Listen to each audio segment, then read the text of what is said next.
Bonjour, bonsoir à tous et bienvenue sur le podcast. Aujourd'hui, nouvel épisode d'une série sobrement intitulée Carton et j'ai avec moi Gont qui va vous expliquer ce que va être cette nouvelle série. Bonjour à tous. Alors le carton, un petit nouveau concept sur le podcast. Le but c'est de vous présenter une OP à laquelle des membres du carton ont participé. Génial, hein. Et donc, de quelle OP veux-tu parler pour inaugurer ce premier épisode? On va parler de Fight Against Oppression FAO 2 par Bassin Airsoft et ça a eu lieu sur le terrain de Chasmey du 12 au 14 avril 2024. Oh mais on est sacrément en retard pour faire cet épisode. Qu'est-ce qui nous a pris autant de temps, Gont? Beaucoup de choses, on va pas rentrer dans les détails. Alors, qu'est-ce qu'elle avait de particulière cette opération? FAO 2 c'était la première grosse OP à laquelle l'équipe dans laquelle on était a participé. Et donc, c'était une OP qui était plutôt quoi? Plus Rolltag, plus Milsim? C'était une OP Total Airsoft. Oui, Total Airsoft, c'est une version Rolltag, j'oserais dire une version allégée de Milsim prenant en compte les touches réelles et simulation de blessures. Bien entendu, comme on est sur du Rolltag, l'emport réel est de mise,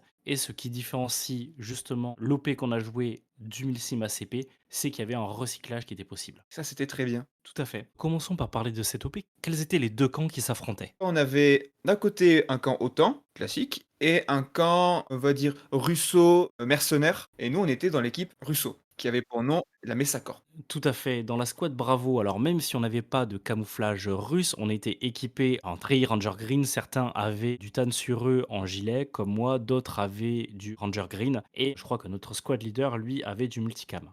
Et si vous voulez savoir comment on s'est retrouvé à participer à cette OP, c'est en grande partie de ma faute. Je suis l'œuvre de Kano Tactical Cast depuis son premier épisode. Et lorsqu'il a interviewé Mojo et qu'ils ont ensemble abordé FAO1, j'ai de suite été hypé par le rétexte qu'ils en ont fait. Des véhicules, des PNJ. Et du coup, je m'étais dit, waouh! En fait, ça va être un truc de dingue s'ils ont déjà ce niveau-là pour la première version. Qu'est-ce que ça va être sur la deuxième version? L'équipe avait envie de se pousser jusqu'à faire du Milsim. Et quand je parle de Milsim, je parle de Milsim ACP. Seulement à ce moment-là, on n'avait pas à se mentir, on n'avait pas et on n'a toujours pas le niveau de faire de l'ACP. Et je m'étais dit que pousser pour qu'on fasse cette OP, c'était un bon moyen d'entrer en matière. Ouais, exactement. Et donc, compte, une fois que toute l'équipe a décidé de participer à cette OP, comment est-ce qu'on s'est préparé? On a fait un drill avant l'OP pour s'entraîner, et là où il y a eu le plus de boulot, ça a été la logistique pour, amener une tonne de matériel sur l'OP. Je crois que tu l'équipe la mieux équipée. En même temps, on s'est ramené avec un Renault Expert, entier rempli de bordel. Oui, effectivement, on avait, en dehors des tentes qui servaient à loger tout le monde, 2 barnums, 4 tables et une cuisine au gaz afin de réaliser tous les repas. Donc c'est vrai que là où on était positionné, on attire un peu l'attention, d'autant plus qu'il y a 2 chefs dans l'équipe qui ont réalisé des pâtes carbo. Je vous parle de la vraie version italienne, hein, c'est-à-dire celle où on découpe le lardon, qu'on a fait revenir tout ça avec les œufs, enfin c'était majestueux. Et on a dû faire saliver le lendemain matin toutes les équipes qui étaient stationnées à côté, étant donné qu'on faisait un petit déj à base de bacon et d'œufs brouillés. On s'est très, très bien mis pour une OP quand même. On dérive déjà sur la bouffe et on parle exclusivement de nous, mais ça serait bien de revenir un peu sur l'organisation que Bassin Airsoft a fait. Donc quand on est arrivé sur le P, est-ce que tu peux expliquer comment Bassin Airsoft nous a accueillis? L'accueil était vraiment bien. Mojo nous a indiqué où on devait se positionner, il nous a un petit peu accompagnés pour vraiment qu'on se mette au bon endroit. Une fois que tout le monde était prêt, les organes ont fait le tour de chacun, voir si tout était nickel, si on était bien. C'est vrai, ils étaient 2 à être passés pour voir si tout le monde était bien installé, si on avait besoin de quelque chose en plus. C'était le moment où on était en train de cuisiner de mémoire. C'est ça. Ils ont fait une petite partie de nuit. Nous, on était claqués par la route. Je crois qu'on s'était tapé 5 ou 6 heures de voiture. Autant dire que quand on a monté les tentes et au vu de la chaleur qui était annoncée le lendemain, on a décidé de ne pas rentrer sur le terrain et plutôt de rester et de prendre une bonne nuit de sommeil. De toute façon, on n'était pas équipé pour jouer de nuit vu qu'on savait qu'il y avait des gars avec des NVG en face. Ça servait trop à rien de se faire ouvrir dès la première nuit, quoi. On va terminer la partie organisation pré-OP en parlant du passage chrony et des briefings de sécurité. De notre côté, ça a été très rapide et très efficace. Il y avait 8 personnes devant nous. En moins de 4 minutes, on est passé au chrony, tout était bien réglé. Ça allait vraiment vite. Mais ils étaient 2 à faire les chroniques de tête. Il y avait qu'un chronique qui passait, il y avait Mojo qui notait, il avait un tableur Excel qui répertoriait tous les effectifs de Mesacorp. Je trouvais que c'était bien rodé, on sent que là-dessus, ils ont l'habitude d'organiser des événements. Une fois qu'on a fait le passage chronique, on a eu le briefing juste après. Comment tu l'as senti, toi, ce briefing? On a eu un briefing partie sécurité, puis partie lore. On a eu le briefing un peu classique. D'abord, sécurité, ce qu'il faut faire et pas faire sur le terrain, les règles à respecter, des choses qui étaient déjà communiquées à l'avance et qu'on connaissait. Et il y a eu tout ce qui est lore, le contexte, pourquoi FAO 2, un rappel de ce qui s'était passé dans FAO 1, et tout ça avec le commandant qui essaie de jouer un petit peu le jeu, même si ça a un peu coincé. Ouais, c'est vrai, je partage complètement ton avis. Le commandant, je le sentais pas du tout dans le RP dès le matin, et c'est quelque chose qui s'est ressenti sur tout le week-end. En revanche, si le commandant ne dégageait pas le charisme qu'imposait son rôle, il s'est fait voler la vedette par son lieutenant et son major. J'ai un souvenir du lieutenant sur de nombreuses actions, et c'est comme s'il était possédé et habité par le rôle qu'il interprétait. C'était magnifique à voir. Ouais, pour le coup, le lieutenant et le major, ils étaient vraiment à fond, ils jouaient le jeu à mort. C'était vraiment génial. Les moments qu'on a fait avec eux, on s'est vraiment régalé. Tu sentais que tu avais un commandement derrière, tu étais dedans, c'était génial. On va parler très très rapidement de la journée. On va pas rentrer dans le détail de chacune des missions qui nous ont été accordées. On va parler rapidement du déploiement. Et après, je ferai un résumé des actions dans lesquelles on a été mobilisé. Et en profiter pour parler du système de soins, parce que le système de soins de FAO 2 était une dinguerie. C'était génial. En gros, on avait une appli sur laquelle on devait choisir si l'impact était sur une protection balistique ou non. Donc une fois qu'on choisit ça, ça va déterminer après la gravité des blessures et les actions à faire. Et en plus, la zone où on a été touché. Par exemple, s'il était touché au bras, du coup c'est hors protection balistique, potentiellement, l'appli me dit après, le gars fait un arrêt cardiaque, il faut donner un coup de défibrillateur. Le mec fait une hémorragie, il faut mettre un garrot. Et l'appli nous donnait vraiment toutes les étapes d'un soin de manière aléatoire que les médics devaient réaliser avec les équipements qu'ils avaient sur eux. Et pour jouer médic régulièrement en partie, c'est le meilleur système de soins que j'ai jamais vu. C'est vraiment un truc génial. Intégralement développé du coup par Bassin Airsoft, seulement sur Android parce que les contraintes sur iOS, c'est qu'il faut payer pour pouvoir rendre l'application disponible sur l'Apple Store. Mais si jamais vous avez l'occasion de l'utiliser en partie, elle est vraiment très très très bien. Nous, on a recontacté Mojo par la suite pour pouvoir l'utiliser sur une partie qu'on organise parce que clairement, ça a été la meilleure chose qu'on ait pu utiliser jusqu'à maintenant. Un petit bémol, c'est qu'il y avait certains équipements qui étaient nécessaires qui n'étaient pas forcément fournis. Je sais que moi, en tant que médic, j'ai dû me débrouiller pour inventer des seringues de morphine parce que, il y en a aucune qui avait été fournie. C'est vrai. Donc juste après le briefing, chacun des squad leaders était positionné à un endroit dans le convoi, on a tous été mis en squad et on nous a envoyés sur le terrain. Ouais, le déploiement était fait en 2 parties. Il y en a qui sont partis en camion parce qu'ils allaient un peu plus loin que nous et nous, on est partis à pied pour aller à côté de notre QG et on y est resté, 1 heure à peu près. J'aurais même dit 2 heures, on est resté en défense du QG. On était en hauteur et on voyait de loin des engagements qui se réalisaient. Certains membres de nos effectifs ont réussi à remonter des adversaires. Nous, de notre côté, on a eu le temps de bouffer parce que je crois que ça a commencé à 10 heures et on a été engagé réellement sur le terrain entre midi et demi et 13 heures. On a fait notre petit pique-nique avec le QG, tranquille. Au cours de la journée, on a été envoyé plusieurs fois capturer des sortes d'antennes radio qui permettaient de récupérer des ressources. Seule la première fois, vraiment, nous a posé problème parce qu'en fait, il y avait des effectifs en face, il y avait une ou deux squads qui étaient planqués et qui tenaient l'objectif que nous devions déloger. On a quand même réussi à s'infiltrer, à se positionner face à la ligne de front qui était formée. Le hic, c'est qu'on s'est aperçu que le commandement ne savait pas non plus sur quel bouton nous faire appuyer, qu'ils ont dû relayer à l'organisateur. Ouais, il y a un petit peu un couac au niveau de cet item de jeu où, on nous a pas donné l'info en partant. Une fois sur place, on a passé bien 20 minutes à attendre l'info du QG pour savoir ce qu'il fallait faire, comment l'utiliser et une fois que ça a été fait, on est, resté pareil, bien 1 heure ou 2 heures sur place sans aucun ordre. C'est un peu notre histoire de la journée. Aller capturer des antennes dont on ne savait pas à quoi ça servait, défendre, attendre d'être remobilisé ailleurs, attaquer, défendre, attendre d'être remobilisé ailleurs. Au bout d'un moment, on a été envoyé en défense de char. Il y avait deux équipes qui s'étaient coordonnées pour pouvoir attaquer le char. Le char en a éliminé une partie. On est parti traquer les derniers survivants qui restaient. Ça, c'était la grosse action du début d'après-midi. Bon, quoi qu'il en soit, rapidement pour passer sur la suite de la journée, nous, on a été monopolisé en défense de char, étant donné que je crois que j'étais le seul ingénieur encore vivant sur le terrain. C'est moi qu'on envoyait à chaque fois pour pouvoir réparer le char, donc j'ai passé beaucoup de temps dans les chenilles avec ma fameuse clé à molette, la baramine pour pouvoir essayer de réparer les choses. On a eu une journée où il faisait très chaud. Je crois qu'on est monté au-delà des 30 degrés. Ce qui fait que les personnes, quand elles étaient touchées, le temps de recyclage était d'à minima 2 heures.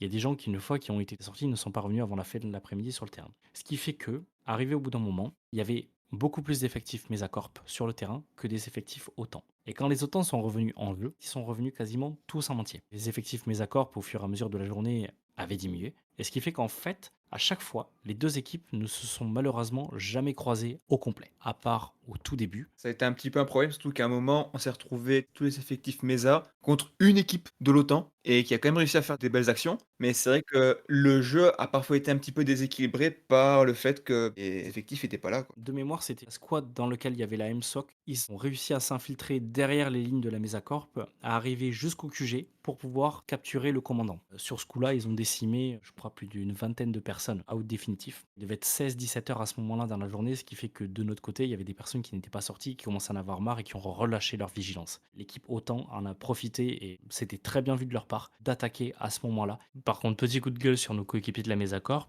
ils prenaient leur goûter, à 10 mètres d'eux, ils entendaient et voyaient un engagement se réaliser et ne se sont même pas bougés alors qu'ils étaient en jeu. La fin de l'après-midi a été attente. Non mais c'était un scandale. On était 5 à bouger pour essayer de soigner les blessés et repousser l'attaque qu'il y avait en cours. C'est dire le carnage. Ouais, c'est dire le carnage qu'il y a eu. Le temps que de nouveaux alliés reviennent en jeu, on a assuré la protection du commandement avant d'être renvoyés pour les missions que la plupart de mes coéquipiers qualifieront de missions de merde, c'est-à-dire aller sur une antenne, capturer l'antenne pour prendre des ressources et passer à la suivante. On a fait ça les 2 tiers du temps de l'OP. À un moment, on nous a confié une mission majeure qui était de s'infiltrer dans un lieu qui s'appelait la carrière, de récupérer des items qui étaient de mémoire plusieurs ogives, des caisses à munitions et de les ramener à notre QG. Ordre qu'on a reçu de notre commandement. On a traversé le terrain ensuite, étant donné que les QG étaient à l'opposé. On les a ramenés. Et au moment où on les a ramenés, on entendait des bruits de combat et d'artillerie qui se déroulaient plus bas dans la plaine, étant donné qu'on était passé par un secteur qui était boisé.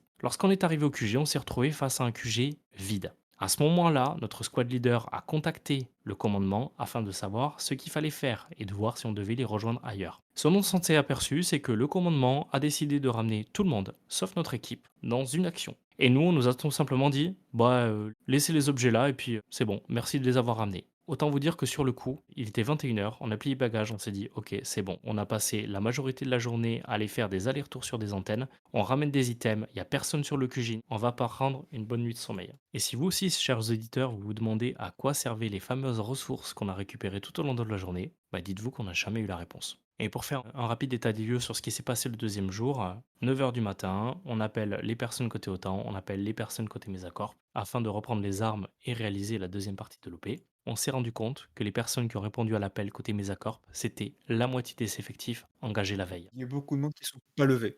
Certains qui avaient joué jusqu'à 1 ou 2 heures du matin et qui du coup, avaient énormément de mal à se lever, mais il y en a qui ont réussi. Alors je sais plus, quelle équipe c'était. Ils étaient pas là lors du lancement du jeu, mais ont rejoint je crois une demi heure ou 40 minutes après le jeu. Par contre, le côté OTAN a complètement été décimé. Je crois qu'on jouait contre un tiers des effectifs. C'était vraiment inégal. Personnellement, j'ai du mal à comprendre comment sur une OP comme ça, où la plupart des joueurs traversent la France pour venir jouer, même s'il y a des couacs d'organisation, le lendemain, tu ne te lèves pas pour finir l'opération. C'est à la fois, tu as envie de rentabiliser la PAF que tu as payée, mais c'est aussi une question de respect envers les organisateurs et les autres joueurs qui se sont déplacés, eux aussi, pour offrir du beau jeu. Et si les gens me disent qu'ils ne se sont pas levés parce qu'il y a des couacs côté organisation, des couacs, oui, il y en a toujours sur les OP. J'ai jamais vu une OP qui s'est parfaitement déroulée sans aucun couac. Peut-être tu une espèce de flemme parce que la partie de la veille a pas plu, parce qu'ils voyaient qu'il y avait pas la résistance en face qui était attendue. Plein de raisons qui peuvent expliquer pourquoi les gens sont pas revenus. Mais c'est vrai que côté joueur, il y a eu aussi un gros quoi. Ah, je comprends, hein, pourtant nous on n'était pas une équipe qui était à prendre en exemple, hein. On a eu des gros dysfonctionnements internes, hein.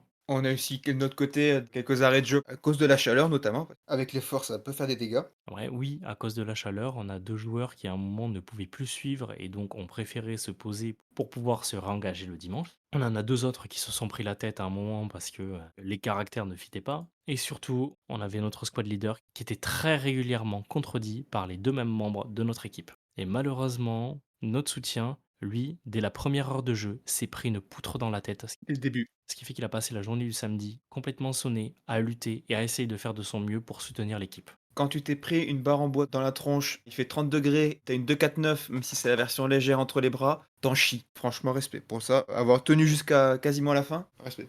Tu vas me dire, je râle sur les joueurs qui sont partis avant la fin. Nous aussi, on est partis avant la fin. Pour le coup, on était 3 à être dans le camion qui transportait toute la logistique. C'est moi qui les ai fait rentrer plus tôt parce que j'ai eu un problème personnel. J'avais un nouveau-né de moins d'un mois qui est tombé excessivement malade à ce moment-là. Alors même s'il y avait la famille pour pouvoir aider, ça n'a pas empêché que je doive rentrer plus tôt. Donc on est parti, je crois, à midi le dimanche. Donc l'OP se terminait à 14 h. Le tout était quasiment joué et puis continuellement le dimanche matin, il y avait de plus en plus de joueurs qui arrêtaient et pliaient bagages. Je suis un peu déçu de ce côté-là, pour moi, pour Bassin Airsoft, parce que du coup, quand on a croisé Mojo, je pense pas qu'il s'attendait à avoir quelque chose qui, dysfonctionne autant. Suite au retour que j'ai entendu sur FAO1, j'étais vraiment dedans. Je m'attendais à ce qu'il y ait énormément de PNJ. Alors, on va me dire que oui, il y avait des PNJ qui étaient des membres de l'association de Bassin Airsoft qui, à un moment, ont joué des travailleurs qui se rendaient à la mine, qu'on a croisés à un moment, et je suis pas sûr que toutes les squads les aient croisés. Une fois qu'ils sont arrivés à la mine et que leur histoire était close, ils sont partis interpréter d'autres personnages qui étaient des mercenaires qui se rattachaient soit à l'OTAN, soit à la Mesacorp en fonction de qui les payait le mieux. Et du coup, j'en suis parti de cette opération en étant mitigé et en m'étant demandé ce que j'étais venu faire là ce week-end. Je m'attendais à ce qu'on ait plus de véhicules qui soient engagés. Après, je suis biaisé. Parce que qui dit Chazemais dit terrain avec beaucoup de véhicules. Et moi, je m'attendais à ce qu'on en ait 5, 6, peut-être 7 d'engagés. Voilà. Et je trouve que ce terrain est surcoté, et j'oserais dire même surexploité. Aller sur une OP pour être à côté des véhicules et être pris en photo parce qu'il y a des véhicules, c'est trop bien. Alors ouais, super, hein, nous on a une photo sur le fameux tank. Aujourd'hui, la photo, elle nous apporte rien de plus. Par contre, je trouve qu'il y a énormément d'OP qui s'organisent de plus en plus sur ce terrain-là. Tant mieux pour la personne qui possède le terrain. Je trouve que c'est un terrain qui est carrément surcoté parce que le terrain en soi, il a rien de fou. Il y a une plaine qui prend la moitié du terrain et cette plaine est même pas pleinement exploitée par l'ensemble des véhicules. Ensuite, il y a que de la pente boisée. C'est un terrain qui est hyper physique. Et en soi, c'est loin d'être le terrain le plus fou que j'ai croisé, hein. Il y a rien qui est aménagé. Il y a des tranchées qui ont été creusées lors d'une opération d'airsoft précédente. Ouais, si on veut parler des aménagements, il y a dans la plaine qui était du côté de l'OTAN, il y a vite fait des tranchées où on peut se mettre dedans pour se protéger un petit peu. Il y avait le petit cabanon au haut de la colline qui ne servait de QG à la mesa. Ah, le petit cabanon, c'est 4 poteaux, 3 tôles assemblées et c'est tout. Ça a rien d'un cabanon, ça a rien d'une fortification, ça fait pourri, quoi. Et il y avait une tente de commandement pour l'OTAN et dans la zone un peu rocheuse qui sert entre guillemets de carrière, il y avait aussi je crois une tente pour les PNJ qui jouaient le rôle de mineur. Ah, c'est un terrain qui pour moi est surexploité et que les gens vont venir pour être pris en photo avec des véhicules, sachant que derrière, on va peut-être délaisser le scénario. J'ai l'impression que toutes les grosses OP vont s'organiser là-bas et on oublie qu'on peut avoir de très très bonnes OP juste en ayant peut-être un véhicule pour le fun et rien d'autre. Pour préciser, on nous souffle dans l'oreillette qu'apparemment des aménagements sont en cours sur le terrain, donc peut-être qu'à l'avenir il y aurait des trucs en plus. Mais c'est vrai que miser tout sur les véhicules, quand JVOP on m'a dit il y aura des véhicules, il y aura des chars, j'ai fait j'y vais direct parce que c'est cool, c'est classe. Mais c'est vrai que toutes les équipes n'ont pas été égales à ce niveau-là. Je sais que la nôtre, on a eu au final peu de véhicules, et même dans l'équipe, c'était inégal. Personnellement, j'ai pu faire beaucoup de camions avec les redéploiements et un tour de MV après pour le dimanche pour rentrer au QG parce que le gars retournait là-bas vu qu'il même lui partait parce qu'il y avait eu des problèmes avec le MV. C'est vrai que miser tous sur les véhicules, c'est cool pour la photo Insta et pour se pavaner un petit peu avec les potes, mais ça fait pas tout. En tout, il y a 3 véhicules qui ont tourné, 2 camions qui étaient pilotés par un seul et unique chauffeur et le char. Et OK, tu me diras qu'il y avait les personnes qui étaient rattachées à l'OTAN qui, eux, pouvaient avoir un transport par le biais d'un Humvee. Si apparemment les aménagements sont en cours et si ça rend un truc bien, le truc sera peut-être un peu mieux que juste de la verte avec des véhicules qui labourent tout, quoi. Ça devient la norme maintenant, mais toute l'OP était gérée avec Ares Alpha. Alors, c'est bien et c'est moins bien. D'un certain côté, il y a beaucoup d'informations qui circulent sur l'écran, mais on a aussi énormément de pertes d'informations parce qu'il faut toujours se référer à Ares Alpha. Notre squad leader trouvait que ça cassait énormément l'immersion. Perso, j'aurais pas tellement d'avis parce que Ares Alpha, à part me connecter dessus pour que Squad Leader puisse savoir où je suis, j'ai pas eu les yeux dessus. Mais c'est vrai qu'apparemment, il y avait des éléments de jeu qui étaient utilisés via Ares Alpha, des drones ou je sais pas quoi. On n'a jamais été au courant, on n'a jamais vu les résultats, donc À chaque fois que j'essaie de me connecter, attention, vous voyez rien, il y a des drones. Bon, ok, cool. Pour conclure, du coup, quel est toi ton Rex complet sur FAO 2? globalement, c'était bien. On a eu du fun. Il y a des points qui sont améliorés, je pense, pour les prochaines éditions, notamment l'exploitation du terrain. Une grosse attente que j'avais, c'était le RP et les véhicules. Le RP, on a été en grande partie servi, ça c'était nickel. Et les véhicules qui ont un petit peu laissé un goût amer parce que on n'en a pas beaucoup quitté, quoi.